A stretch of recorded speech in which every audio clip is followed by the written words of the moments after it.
$1,176 per horsepower. That is what you pay for a show-quality 1970 Hemi Cuda, numbers matching, documented, the real thing. 425 horsepower from the 426 Street Hemi, and you are writing a check north of $500,000 to own it.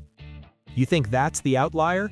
Drop to a driver-quality car, the Floor. Nothing special, just a real Cuda that runs and drives. You're still at $200,000, still $470 per horsepower. The math doesn't improve, it just gets slightly less grotesque. That is not a market, that is a religion. And like every religion, it charges a premium for the faith. We are not here to talk you out of wanting one. We are here to show you what $56 per horsepower looks like, because it exists. It's sitting in classifieds right now, and it has 360 horsepower from one of the most underrated big blocks Detroit ever built. The pre-smog video found the efficiency gap in the 1960s market. This era has the same gap, it's just buried deeper, underneath a decade of mythology, poster cars, and collector premiums that have nothing to do with what's under the hood.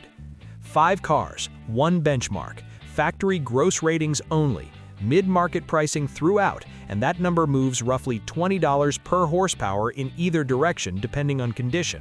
Every figure on this list is documented and defensible.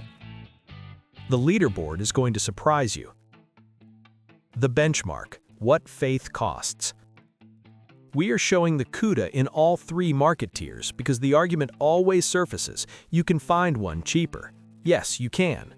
A driver-quality Hemi Cuda coupe sits around $200,000. That is $470 per horsepower. A mid-market numbers-matching example trades at $350,000, $823 per horsepower. A documented show-quality car clears $500,000. That is $1,176 on a 425-horsepower engine that by any mechanical standard is not 3 times better than what follows it on this list. There is no condition grade where the Hemi Cuda wins on this metric. The hype tax does not have a floor. The 426 Street Hemi is a legitimate, historically significant, mechanically extraordinary engine. That is not in dispute. What is in dispute is whether any of those qualities justify paying $470 at the absolute bottom of the market, and the 3-tier breakdown answers that question the same way every single time. It doesn't. Keep those numbers in your head. Everything below this is a different conversation entirely. The 1970s leaderboard. The Pony Car Premium. 1970 AMC Javelin SST 390. AMC's 390 cubic inch V8 produced 325 horsepower gross in the 1970 Javelin SST. The Trans Am Racing Connection, the Donahue Edition, the Underdog American Motors story, all of it has pushed collector interest high enough that a solid number 2 car trades around $46,700 today. CPH $143.69, dramatically better than the Cuda, still carrying a premium that the hardware alone doesn't fully justify. The Javelin has its own version of the hype tax, smaller, more niche, but real. You are paying for the narrative as much as the drivetrain. For a pony car with a legitimate racing pedigree and genuine rarity, that premium is understandable. It just means this is not where the value lives on this list. The Chevy Everyman. 1971 Chevrolet Nova SS 350.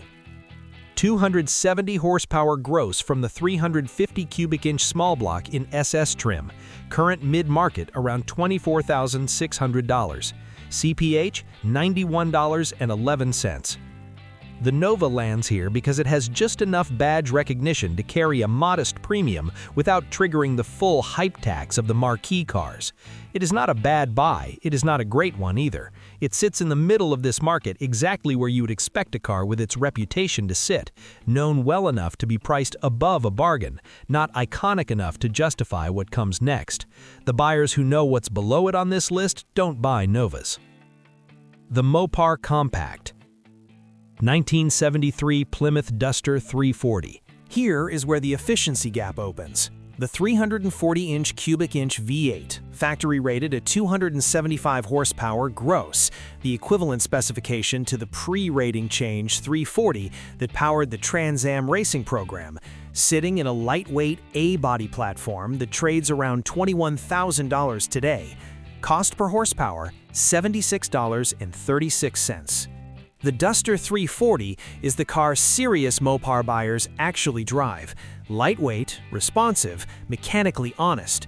The 340 was never a torque monster. It was a high-winding, free-breathing small block that punched well above its displacement in every application it touched. The market has priced it as a budget buy. The engineering record says otherwise. The Ford side loophole. 1970 Mercury Cyclone GT 429 Cobra Jet. Ford's 429 Cobra Jet was rated 370 horsepower gross. It is the same basic big block architecture that went to Daytona in Talladega. In the Cyclone GT, the Mercury-badged version that collected none of the Ford nameplate attention, it trades around $26,400 today. Cost per horsepower, $71.35. This is the Ford side arbitrage in its purest form. The Cyclone GT exists in the shadow of the Torino, the same way the Belvedere 2 exists in the shadow of the Roadrunner. Same engine family, different badge, completely different price. You are buying genuine superspeedway-era big block hardware for $71 per horsepower because the wrong name is on the fender. The best deal in the room. 1973 Buick Century GS 455 Stage 1. Cost per horsepower, $56.11. The Buick 455 Stage 1 carries a factory gross rating of 360 horsepower, the same specification that powered the 1970 GS 455 and GSX, cars that now trade well north of $60,000 for a clean driver. In 1973, Buick dropped that engine into the Century Grand Sport body. The market looked at Century and kept walking. It has been walking ever since. Current mid-market price, $20,200, 360 horsepower, $56 per horsepower. That is the lowest cost per horsepower figure on this entire list, and it belongs to a car with one of the most torque-dense big blocks Detroit ever produced in a street application. The Stage 1 package was not an appearance group. It was a factory performance build, specific carburation, cam profile, and cylinder head work that Buick engineers developed to extract maximum low-end authority from the 455 architecture. One note for the technically sharp: yes, by 1973, compression ratios had dropped across the board and emissions equipment was tightening. The gross rating methodology accounts for that. What it doesn't diminish is the Stage 1 cylinder head work. The port geometry and valve sizing that Buick carried into the emissions era largely intact. The flow rate is what makes this engine, and that survived the compression drop. The Century body killed the resale value. The engine didn't get the memo. Look at the spread one more time. The Hemi Cuda buyer at mid-market is paying $823 per horsepower. The Buick Century GS buyer is paying $56. That is a 1,367% difference in cost per horsepower between two cars from the same era, separated by 65 horsepower. One of those numbers is a trophy price. The other is a mechanical loophole that has been sitting open for 50 years. Why the leaderboard looks like this. The 1970s collector market prizes recognition. The Cuda, the Javelin, the Nova. These are cars that appeared on posters, in magazines, in the cultural memory of an entire generation. That memory is a real asset. It drives real demand, and it produces real premiums that have nothing to do with the mechanical content of the transaction. The Duster, the Cyclone, and the Buick did not make the posters. They lived one trim level, one badge, one nameplate away from the icons, with the same engines, the same drivetrains, and none of the cultural freight. The market has priced them accordingly, which means the market has been mispricing the hardware for decades. This is the same pattern the pre-smog video identified in the 1960s. The efficiency gap does not belong to one era. It is a structural feature of how collector markets work. Fame concentrates value, and everything adjacent to fame gets left behind at prices that make no mechanical sense. The window. The collectors who bought icons in the 1990s made the right call. The Chevelle, the Cuda, the GTO, those cars have appreciated dramatically, and the trade is largely over. You are not finding a bargain in the icon tier. That window closed a long time ago. The next move is the cars that carry identical mechanical DNA without the nameplate premium.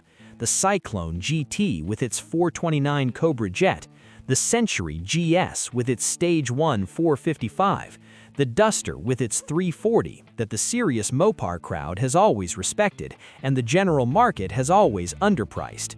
These are not consolation prices, they are the same generational bet, just applied to the cars that didn't make the poster, in a market that still hasn't fully woken up to what they are.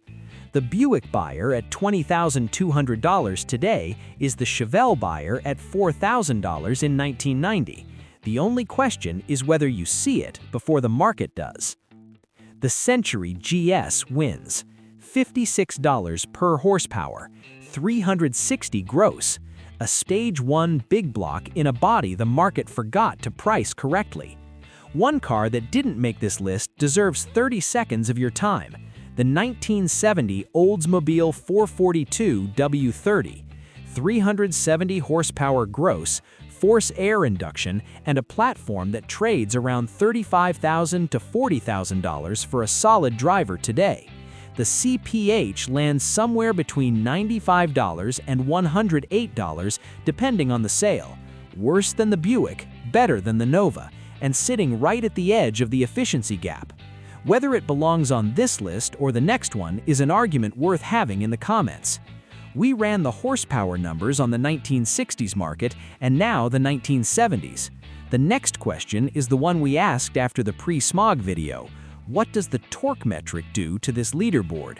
Because when a 455 Stage 1 starts making torque numbers, the Buick's case gets even stronger.